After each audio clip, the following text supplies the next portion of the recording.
Hello, welcome to Reading with Mo. I am going to sit down quickly right now, right before I actually head to a wedding, to talk to you guys today about a shelf on my continuous bookshelf tour series. We're going to be spotlighting a shelf. You can't even see it from here right now, but it's the very top shelf.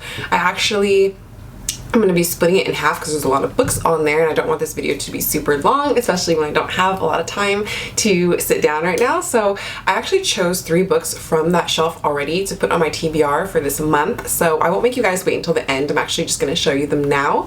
So I'm currently reading, let me grab it here, Bridget Jones' Diary by Helen Fielding. This book I'm about 2/3 of the way in so far, and so far it's okay. This is not a review time. That will come. Also, I chose 2 other books from the shelf. The other one is, both of them are nonfiction. It's Chernobyl Prayer by Svetlana Alexievich, and the other one, all my books are just like chaotic right now.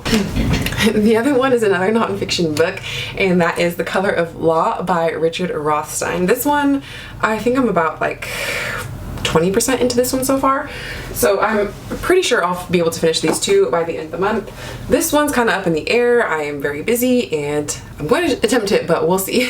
So these are 3 of the books that I'm hoping to add to my read list. I'll go ahead and pull the rest of the books down for you guys because it's so high up there. I will go ahead and insert just a cutaway of what that shelf currently looks like before we go ahead and go straight into the books. I'll show you which ones I've read, which ones I haven't read, and usually at the end I tell you guys which ones I'm prioritizing, but I decided to just let you know in the beginning that these 3 are the ones I'm prioritizing for the month of April. And after this, there's only 2 more shelf tour videos, so let's get straight into this one.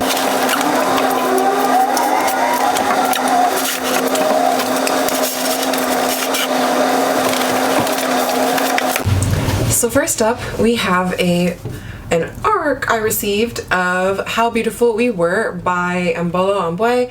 I read this book, I want to say like a year or 2 ago when it came out, actually in 2020, and I really enjoyed this book. This was a 5 out of 5 star read. This book I have read, I would recommend to you guys. I am looking forward to rereading it again. What's funny is I read Behold the Dreamers by this author before and I thought it was just okay. And I decided to give this book a chance and I really loved it. So I'm looking forward to whatever this author comes out with next. This one takes place in a fictional African village and it has to do with the this like American oil company that's coming in, taking over. Then we have Mindhunter. This is inside the FBI's elite serial crime unit, written by John Douglas and Mark Olshaker. It's also a Netflix series, so you may be familiar with that. I read the book, watched the series. Actually, I think I might have watched the series before I read the book, but I can't remember for sure now. But I did enjoy this nonfiction book, and it's all about kind of the beginning of this guy's career. He kind of helped to make the study of serial killers kind of like a thing. If you have read the book The Silence of the Lambs, John Douglas is kind of like the inspiration for Jack Crawford in that book. He has interviewed and confronted a bunch of serial killers and assassins, very well-known ones like Charles Manson, Ted Bundy. If you're into true crime, then this is a book I think you would really enjoy. And even if you're not into true crime, because I don't really read a lot of true crime, kind of just like here and there, but I really did enjoy this one and I will reread it eventually. We have a nonfiction book I haven't read, and it has this huge used sticker on it that I am unable to take off without ripping the cover off, and it's called The Big Payback: The History of the Business of Hip Hop by Dan Charnas. I have started this book like 3 different times and have put it down, not because I wasn't interested in it, because I really did enjoy it, but I just like am easily distracted and there was other stuff I was reading at the time. But eventually I will get to this because I only read, like I said, the first like maybe 20 pages or so, and I really enjoyed it, and I've read it like 3 times now. The first 20 pages, I just need to continue on with it. I think because non-fiction books that are really lengthy like this can be very intimidating to me, but I'm very interested in the topic. Hip-hop is a genre of music that I do enjoy listening to, and learning about the history of it was very interesting. I just need to, you know, pick this back up again one of these days. A book I haven't read yet, it's called The Best of Simple by Langston Hughes. I don't think I've read anything by Langston Hughes now that I think of it. This book has been sitting on the shelf for far longer than it should have been. This I think is like a series of stories. The story is about Jesse B. Semple, first composed for a weekly column in the Chicago Defender. And so these are collected here in this collection. I really love the cover on this one. I think it's pretty cool, and I will get to this eventually. And we have one of my favorite books.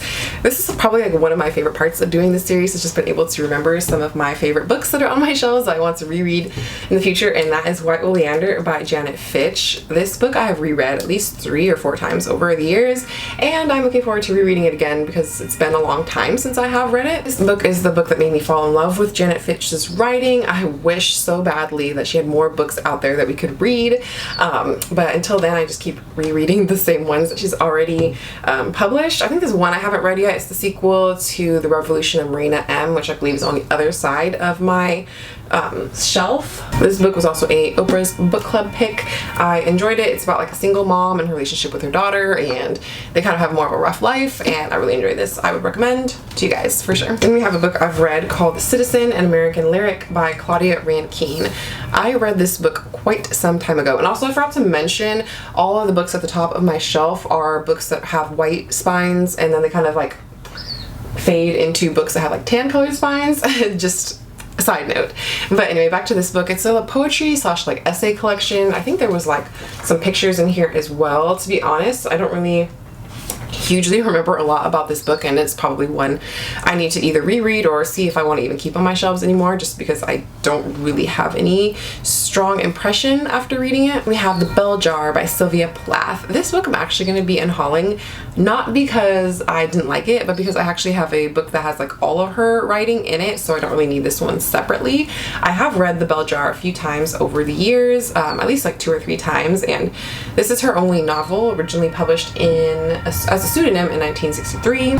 I'm sure I will eventually get around to rereading it again. I know that it's a book that I have enjoyed every time that I have read it.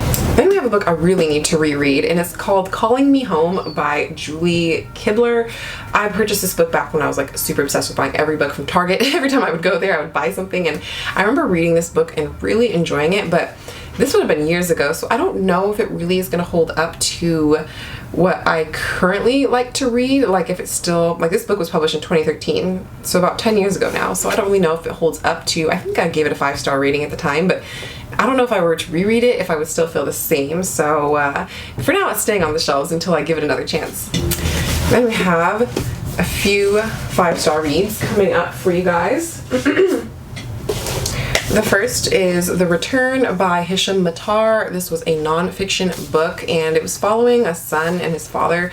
It's a memoir, and it takes place in England. We're following a 19-year-old university student, Hisham, and his father was kidnapped. It has to do with the Gaddafi's regime's most prominent opponents being put in exile and being held in a secret prison in Libya. 5 out of 5 stars. I remember I really enjoyed this one, even though it was sad.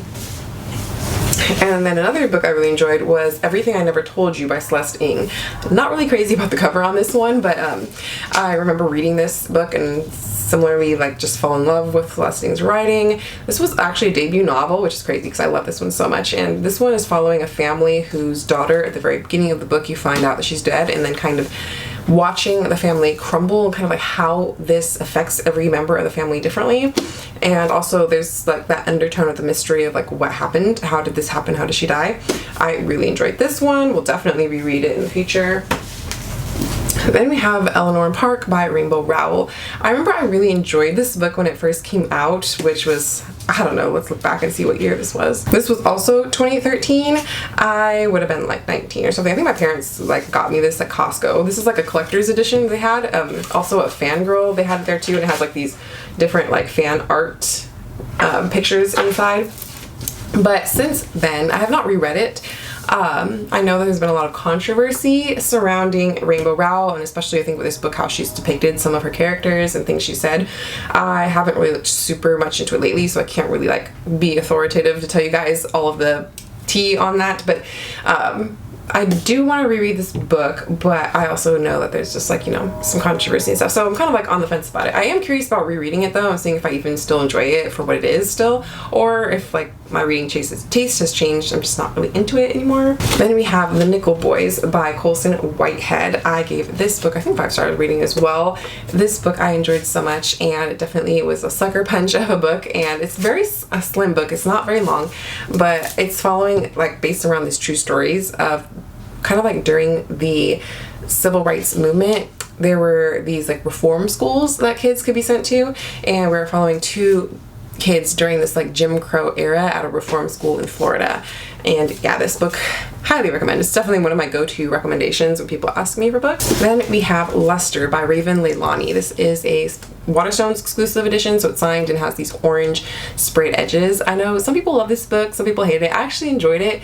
I think I mostly listened to it on audiobook. I'd have to reread it to really solidify my full thoughts on it, but I just remember finding this a very easy to listen to, very interesting book. Our main character, she is working this kind of like dead-end job at an all-white office, and she doesn't really have a lot going on for her in her life. She's kind of very lost and figuring things out, and she gets involved with this like middle-aged white guy who's married and has a family and stuff, and she ends up like living with them. It was very weird, but I don't know, I still enjoyed it. So that's Luster. Then we have a book I haven't read. That's Quartet in Autumn, with an introduction by Alexander McCall Smith by Barbara Pym. This is a Picador classic.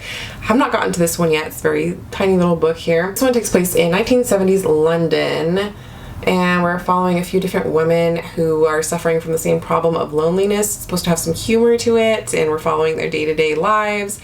I'm very hit and miss with books that are described as like humorous, because I just feel like I have not come across a lot of books that actually are very funny, that claim to be, so we'll see how this is. We have a book I've read, I think at least once or twice, and that is Speak by Laurie Halse Anderson, with an introduction by Ashley C. Ford and afterward by Jason Reynolds.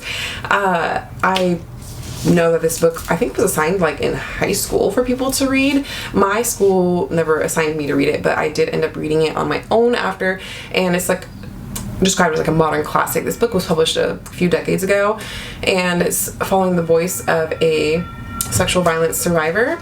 I know it was very controversial in school. At that age, to be reading a book talking about a subject as heavy and like more adult like that, made it a lot of parents like, you know, it made a lot of parents not really want their kids to be reading books like that. So I ended up just picking it up on my own because I wanted to see what this was all about. And I remember like it's been a while since I've read it, but I reread it a few years ago because I think like there was a sequel or follow-up that came out called Shout, and I wanted to refresh myself on this before I read the sequel. Next we have a book I haven't read, and that is The Left Hand of Darkness by Ursula K. Le Guin.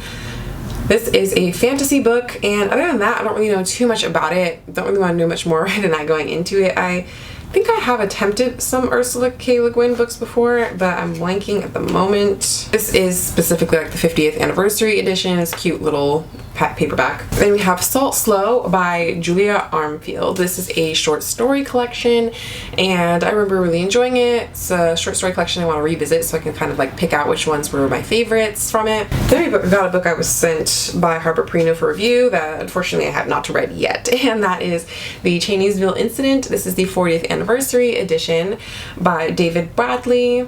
It's described as a detective novel of the mind and an award-winning exploration of history, family, race, and identity that lays bare the powerful hold the past exerts on individual lives. So yes, this one I'll be getting to eventually. It's just kind of a longer book. It's like a little over 400 pages, or almost 500 pages actually, so I have not yet felt confident enough to pick this up and commit to it yet.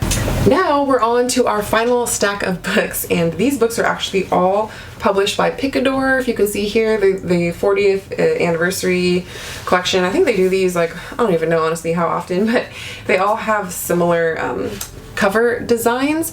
I read one of them so far, and that one was Room by Emma Donoghue.